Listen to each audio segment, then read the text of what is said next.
siang pemirsa patepang deui sareng simkuring Naira Disagya dan Indita di acara Kilas Warta nu nyajikan informasi aktual jeung faktual 5 Februari 2023.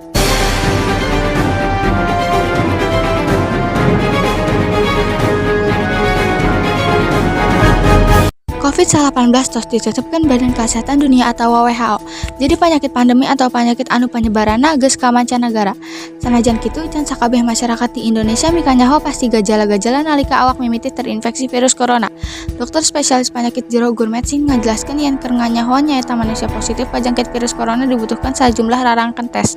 Sanajan kitu, penyakit ieu anu boga gejala mimiti anu sarupa penyakit influenza atawa penyakit anu geus dipinganti masyarakat. Di antarana demam, nyeri tikoro, jeung batuk nu bakal rengse salila 5 atawa 6 poe. Sementara dina COVID-19 gejala bakal neruskan nepi ka leuwih 10 poe anu dibarengan ku gejala nu sejen.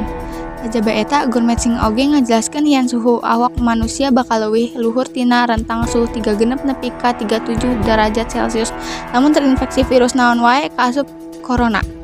Jeung gejala-gejala anu nembongan dina unggal awak anu terinfeksi virus corona oge bisa bareda gumantung daya tahan atawa imunitas awak manusia. Jadina keur masyarakatna anu ngalaman gejala-gejala eta kedah nyandak langkah medis utamana sanggeus migawe kagiatan anu ngabogaan potensi sumebar virus corona.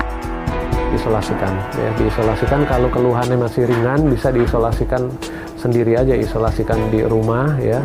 Artinya tidak berpergian kemanapun ya selama 14 hari ya. Namun apabila dalam jangkauan waktu 14 hari ini pasiennya demamnya makin tinggi ya, ada keluhan sesak nafas, nah itu harus segera berobat atau mencari pertolongan ke rumah sakit terdekat.